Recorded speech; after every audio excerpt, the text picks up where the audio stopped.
Miss world పోటీలు హైదరాబాద్లో అందంగా జరిగాయి. సుందరీమణులంతా సందడి చేశారు. భారత్లో జరిగింది కాబట్టి భారత సుందరి నందిని గుప్తాకు జడ్జిలు ఓటేస్తారని, ఆమెనే మిస్ వరల్డ్ అవుతుందని చాలా మంది అనుకున్నారు. కానీ అందాల పోటీల్లో అలా ఉండదని మరోసారి తేలిపోయింది. అందం, ప్రతిభ, మానవత్వం, మానసిక అందం అన్నీ చూసి ఫైనల్ చేస్తారు. ఈ విషయంలో థాయ్ బ్యూటీ ఒపల్ సుచాత విజేత అయ్యారు. వ్యక్తిగతంగా ఆమె గెలిచింది. పోటీల నిర్వహణ పరంగా హైదరాబాద్ ఎంత విజయం సాధించిందనేది మాత్రం ఎవ్వరూ అంచనా వేయలేకపోతున్నారు. హైదరాబాద్ అంటేనే ప్రపంచ స్థాయి నగరం, విదేశీ నగరాల ప్రమాణాలను అందుకున్న నగరం, అంతర్జాతీయ స్థాయి ఆతిథ్య సౌకర్యాలు ఉన్నాయి. గచ్చిబౌలి స్టేడియం, హైటెక్స్ ఎలాంటి భారీ ఈవెంట్స్ జరగడానికైనా సరిపోతాయి. నిర్మించి చాలా కాలమైనా చాలా ముందు చూపుతో నిర్మించటం వల్ల ఇప్పటికీ అవి ప్రపంచ స్థాయి ఈవెంట్స్ నిర్వహణకు ఉపయోగపడుతున్నాయి. ఇప్పుడు మిస్ వరల్డ్ పోటీల నిర్వహణతో మరోసారి అదే నిరూపితమైంది.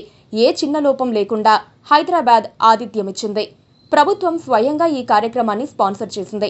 నిజానికి ఇలా మిస్ వరల్డ్ లాంటి పోటీలు ఎక్కడా ప్రభుత్వాలు స్పాన్సర్ చెయ్యవు.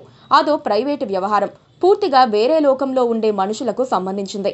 అయితే ప్రపంచవ్యాప్తంగా హైదరాబాద్తో పాటు తెలంగాణలోని టూరిజం ప్రాంతాలకు ప్రపంచవ్యాప్తంగా ప్రచారం చేసుకోవడానికి అన్ని కోట్లు వెచ్చిచ్చారు. ఎన్ని కోట్లు అన్నది ఎవరికీ తెలియదు. లోకల్లో జరిగే ప్రచారం కన్నా బయట జరిగే ప్రచారమే చాలా కీలకం. ఎందుకంటే పర్యాటకులు రావాల్సింది బయట ప్రాంతాల నుంచే. అయితే అంతర్జాతీయంగా ఎంత ప్రచారం జరిగిందన్నది మాత్రం ఎవ్వరికీ తెలియదు. మిస్ వరల్డ్ అనే పోటీలను నిర్వహించడం వల్ల రాజకీయంగా ప్రభుత్వానికి ఎలాంటి లాభం రాదు. సామాన్యులకు సంబంధం లేని ఇలాంటి వాటిని నిర్వహించి డబ్బు వృధా చేస్తున్నారని ప్రజలు భావిస్తారు. ఇక్కడ అదే జరిగింది. అదే సమయంలో మిస్ యూత్ చేసిన ఆరోపణలతో పరువు పోయినట్లయింది.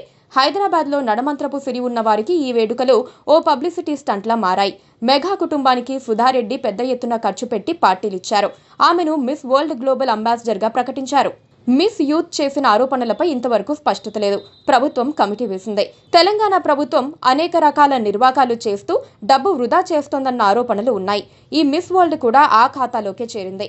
ప్రజల డబ్బుతో అందాల పోటీలు నిర్వహించారు, కానీ దానివల్ల కనీసం ప్రచారం చేసుకునే అవకాశం కూడా లేకుండా పోయింది. Please subscribe to KTV Telugu. KTV Telugu. KTV Telugu channel.